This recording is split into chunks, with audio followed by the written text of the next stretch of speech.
بسم الله الرحمن الرحيم.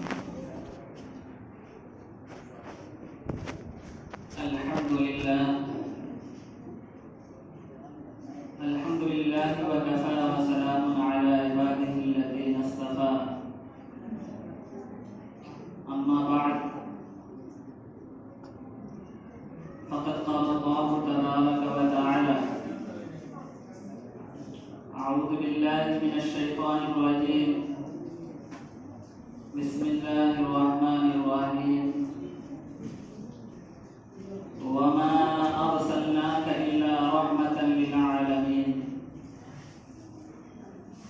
صدق الله العظيم.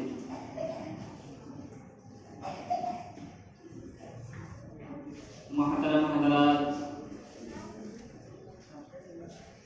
میرے دینی بھائیوں اور عزیز بچوں،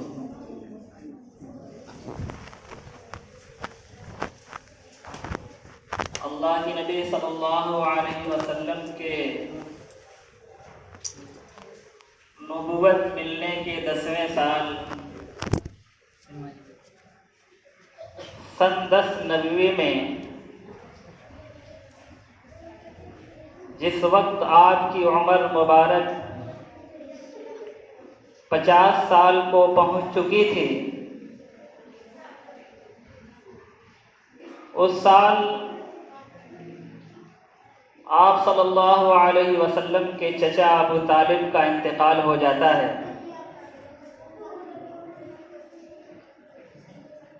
آپ کے انتقال سے اللہ کے نبی صلی اللہ علیہ وسلم کو بہت رنج و صدمہ پہنچتا ہے، اس لیے کہ آپ صلی اللہ علیہ وسلم کے لیے چچا ابو طالب بہت بڑا سہارا تھے۔ جس وقت آپ کا کوئی سہارا نہیں تھا، اس وقت چچا ابو طالب نے آپ کو سہارا دیا، ہمیشہ آپ کی حمایت کی، آپ کے مددگار اور معین رہے۔ اگرچہ مسلمان نہیں ہوئے، اسلام قبول نہیں کیا، لیکن پھر بھی پوری زندگی آپ صلی اللہ علیہ وسلم کا انہوں نے ساتھ دیا۔ تو آپ کے انتقال سے حضور صلی اللہ علیہ وسلم کو بہت رنج اور بہت صدمہ پہنچا۔ ایک تو چچا کا سہارا چلا گیا، اور دوسرا رنج یہ بھی تھا کہ بغیر ایمان کے دنیا سے چلے گئے۔ اللہ کے نبی صلی اللہ علیہ وسلم کی ہمیشہ سے یہ خواہش رہی کہ میرے چچا کلمہ لا الہ الا اللہ پڑھ لیں، ایمان لے آئیں اور ایمان کے ساتھ دنیا سے جائیں، لیکن ان کے مقدر میں ہدایت نہیں تھی، بغیر ایمان کے دنیا سے چلے گئے۔ اس کا بھی صدمہ آپ صلی اللہ علیہ وسلم کو تھا۔ چنانچہ روایات کے اندر آتا ہے کہ جب چچا ابو طالب کا آخری وقت آیا تو اللہ کے نبی صلی اللہ علیہ وسلم آپ کی خدمت میں موجود تھے۔ قریش مکہ کے بڑے بڑے سردار ابو جہل، عتبہ، شیبہ، ابو سفیان،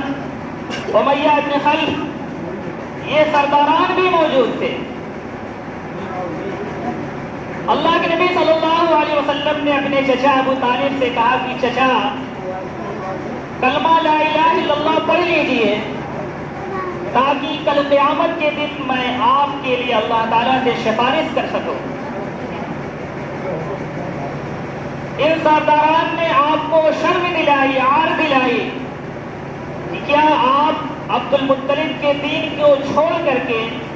اپنے بھتیجے کے لائے ہوئے دین پر دنیا سے جائیں گے؟ ابو طالب ان سرداروں کے بہکاوے میں آ گئے اور بجائے ایمان کے عبد المطلب کے دین پر دنیا سے چلے گئے۔ اس پر اللہ کے نبی صلی اللہ علیہ وسلم کو بہت رنج ہوا، بہت صدمہ ہوا، کہ میری خواہش پوری نہیں ہوئی اور بغیر ایمان کے میرا چچا جو پوری زندگی میرا معین و مددگار رہا، میرا حمایتی رہا، میرا سہارا بنا رہا، لیکن بغیر ایمان کے دنیا سے چلا گیا۔ اللہ تعالیٰ نے قرآن کریم کی آیت نازل فرمائی، اِنَّكَ لَا تَهْدِي مَنْ أَحْبَبْتَ وَلَكِنَّ اللَّهَ يَهْدِي مَن يَشَاءُ، کہ آپ جس کو چاہیں ہدایت نہیں دے سکتے، ہدایت تو دینے والی اللہ تعالیٰ کی ذات ہے۔ اللہ کے نبی صلی اللہ علیہ وسلم سے کہا گیا کہ آپ کے بس میں ہدایت دینا نہیں ہے، آپ جس کو چاہیں ہدایت دے دیں، یہ آپ کے بس میں نہیں ہے، ہدایت دینے والی ذات تو اللہ تعالیٰ کی ذات ہے، وہ جس کو چاہتی ہے ہدایت دیتی ہے۔ چنانچہ یہ قرآن کریم کی آیت ان حضرات کے لیے بھی اس آیت کے اندر سبق ہے جو دعوت و تبلیغ کے کام میں لگے ہوئے ہیں، واعظین ہیں، مبلغین ہیں، ان کے لیے بھی اس کے اندر سبق ہے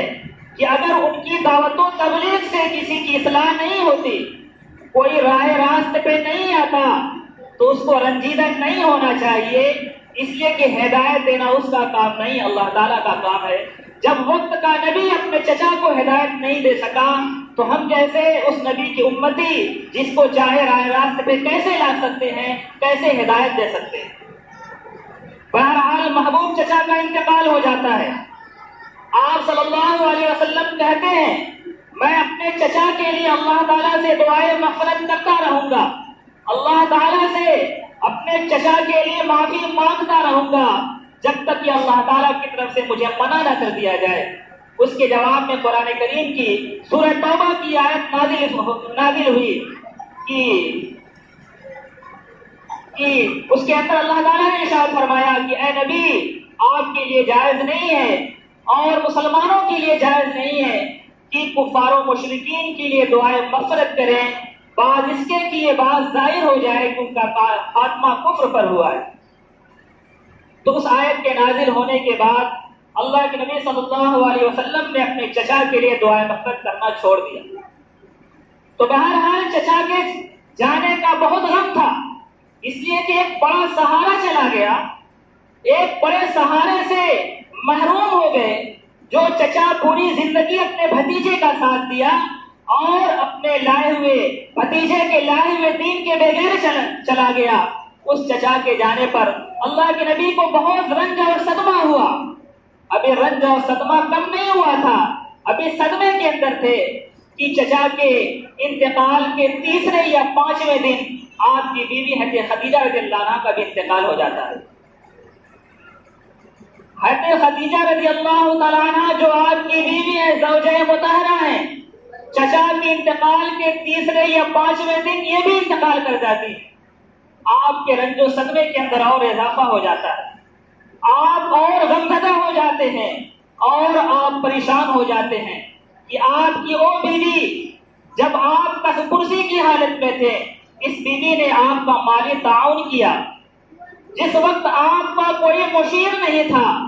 آپ کو کوئی مشورہ دینے والا نہیں تھا، اس وقت اس بیوی خدیجہ نے آپ کو بہترین مشوروں سے نوازا۔ جس وقت آپ کو کوئی تسلی دینے والا نہیں تھا، اس وقت آپ کی یہ بیوی آپ کو تسلی دیا کرتی تھی۔ آج بھی وہ سہارا چلا گیا، آپ دو مضبوط سہارے سے محروم ہو گئے۔ چچا چلا گیا، ادھر بیوی چلی گئی جو آپ کا بہت بڑا سہارا بنی ہوئی تھی۔ اللہ کے نبی صلی اللہ علیہ وسلم کو بہت غم ہوا، بہت رنج ہوا، یہاں تک غم ہوا کہ اللہ کے نبی صلی اللہ علیہ وسلم نے اس سال کو عام الحزن کہا، یعنی غم کا سال، رنج و ملال کا یہ سال ہے۔ اللہ کے نبی صلی اللہ علیہ وسلم نے اس سال کے بارے میں ارشاد فرمایا۔ چچا جو سب سے بڑا سہارا تھا، اپنے بھتیجے کے لیے ڈھال کی حیثیت رکھا کرتا تھا، دشمنوں کا مقابلہ کیا کرتا تھا، اس چچا کے جانے کے بعد آپ پر ظلم و ستم کے پہاڑ توڑے جانے لگے، آپ کو ستایا جانے لگا، آپ کو پریشان کیا جانے لگا، آپ کے بارے میں طنز کسا جانے لگا، آپ کو گالیاں دی جانے لگی۔ اور ایک چچا جو آپ کا معین و مددگار تھا، آپ کا حمایتی تھا، دوسرا چچا ابو لہب وہی آپ کا سب سے بڑا دشمن بھی تھا۔ ابو لہب جو آپ کا سگا چچا ہے، اس نے ہمیشہ حضور صلی اللہ علیہ وسلم کی مخالفت کی، آپ کو برا بھلا کہا، آپ کو ساحر اور جادوگر اور مجنون کہا، اور صرف کہا ہی نہیں بلکہ مکہ کے نوجوانوں کو،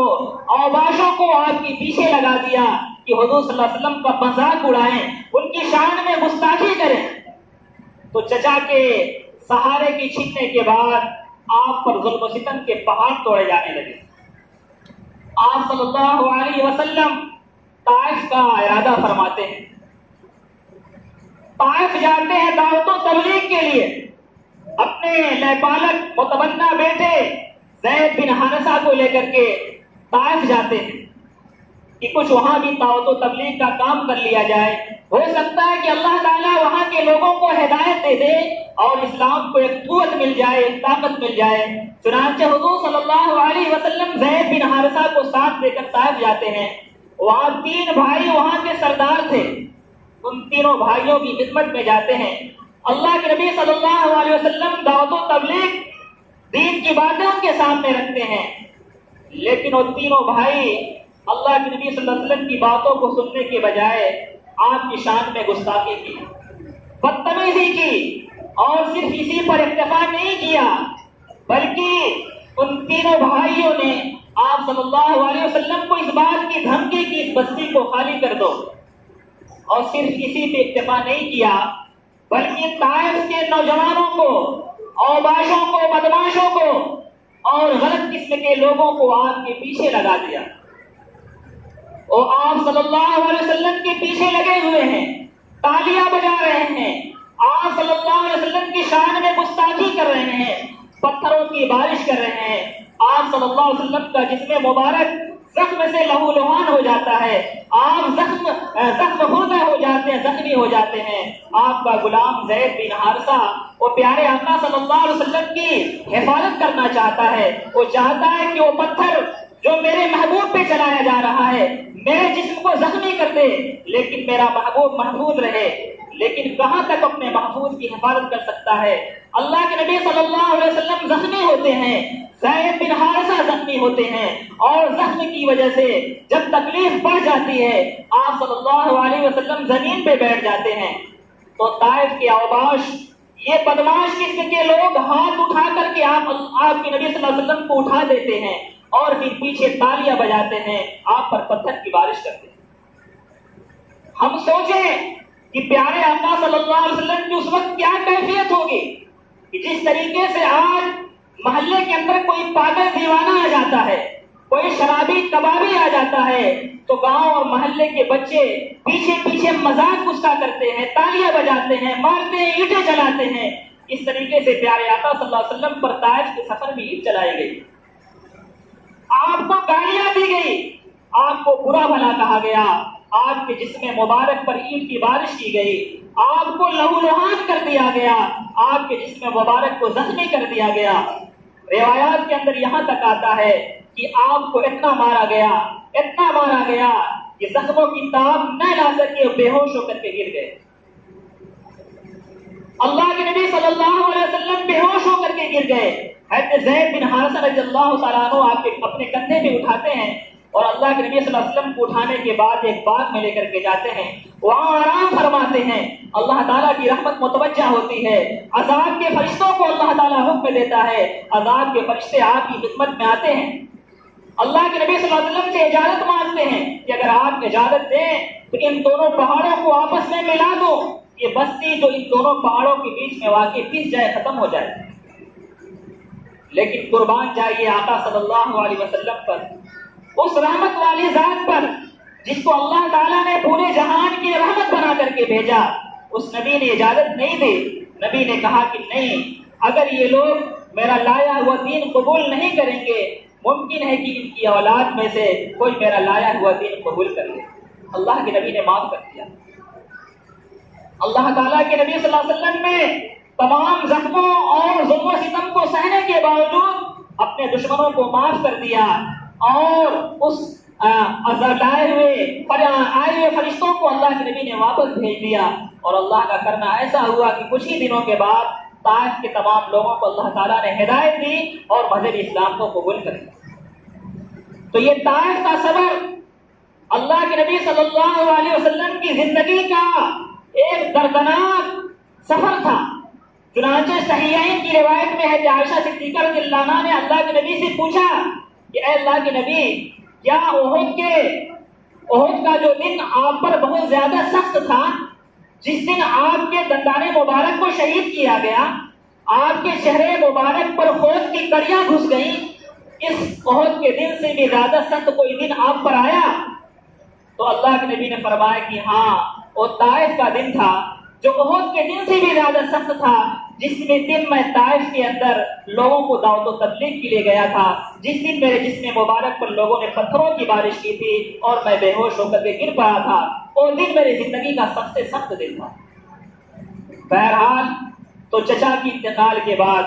حضرت خدیجہ رضی اللہ عنہا کی انتقال کے بعد آپ پر ظلم و ستم کے اندر اضافہ ہوتا رہا۔ طائف سے آپ مکہ واپس آئے، ظلم و ستم کو برداشت کرتے رہے، اپنے دعوت و تبلیغ کے کام میں لگے رہے، صحابہ بھی دعوت و تبلیغ کے کام میں لگے رہے۔ ان کی دعوت و تبلیغ سے اسلام کے ماننے والوں میں مسلمانوں کی تعداد میں دن بدن اضافہ ہوتا رہا۔ بہرحال ایک وقت ایسا آیا کہ اللہ تعالیٰ کی طرف سے آپ کو اور آپ کے ماننے والے صحابہ کو مکہ چھوڑ کر مدینہ ہجرت کرنے کا حکم ملتا ہے۔ پھر اللہ کے حکم سے صحابہ اور اللہ کے نبی صلی اللہ علیہ وسلم مکہ چھوڑ کر کے مدینہ ہجرت کر کے چلے جاتے ہیں۔